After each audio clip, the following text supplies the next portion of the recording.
Ibrahima Diallo, bonsoir. Bonsoir. Donc c'est la clôture donc, du sommet portant sur la limitation des mandats présidentiels. Nous sommes à Niamey. Vous avez pris part à ce sommet très important. Alors, qu'est-ce que vous retenez en fin de compte de ce sommet-là? Je retiens qu'une seule chose, c'est la volonté du Forum des chefs d'État, des anciens chefs d'État africains et de la société civile africaine d'œuvrer pour la limitation du mandat présidentiel et également de faire en sorte que dans les pays où le mandat présidentiel est limité, de faire en sorte que cette limitation soit respectée. C'est le cas de la Guinée, mon pays, où le débat sur le troisième mandat est actuellement à l'ordre du jour. Et je pense que ce sommet a été pour moi d'une importance capitale parce qu'à l'occasion, nous avons pu vraiment faire des plaidoyers auprès des participants et nous avons eu une rencontre également avec les anciens chefs d'État.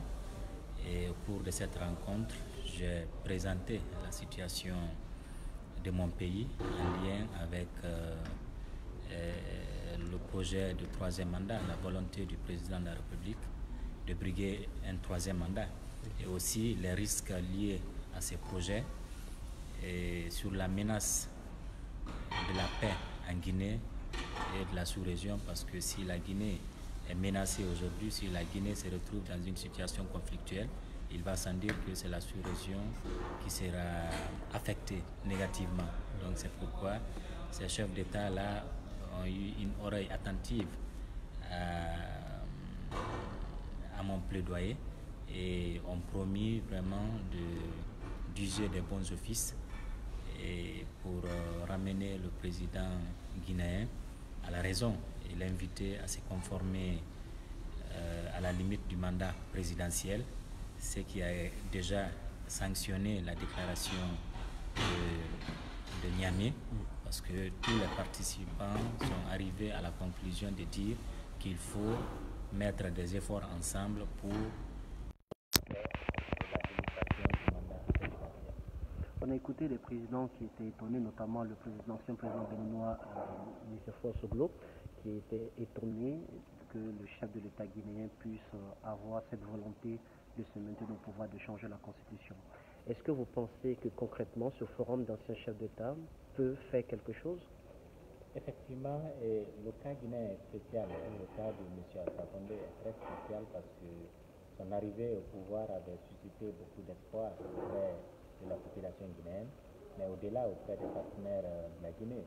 Et cet espoir se justifie par le combat qu'il a mené en tant qu'étudiant dans la Fédération des étudiants africains en France, mais aussi en tant qu'opposant contre le troisième mandat en Guinée et pour la démocratie dans notre pays.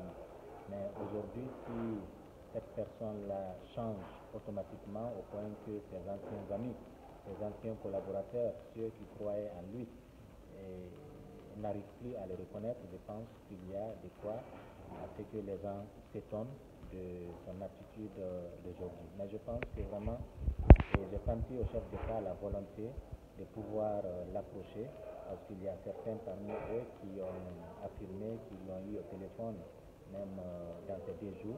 Donc je pense que vraiment ils pourront lui conseiller parce qu'ils sont les mieux placés pour qu'ils puissent choisir le bon côté de l'histoire. C'est que Goodluck Jonathan d'ailleurs a rappelé à tous les chefs d'État qui veulent s'entêter pour rester au pouvoir.